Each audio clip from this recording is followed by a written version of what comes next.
یکی آجوری چیزی بکوب آمیزتری انجام بدم اینا.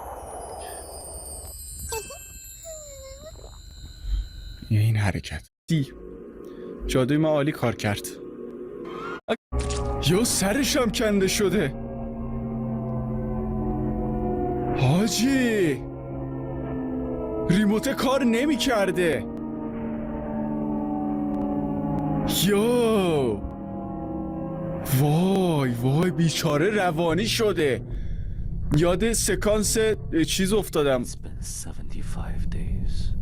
75 روز از اون موقع میگذره داره مواد میزنه جانم.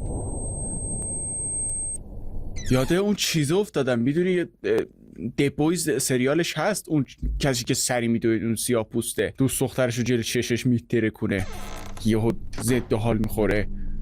یاد اون افتادم. اینم اینطوری یهو از توهم در اومد دید دستا و کلش روی دستاشه. یو داره چی کار میکنه؟ سب کن ببینم. این خواهرش نیست؟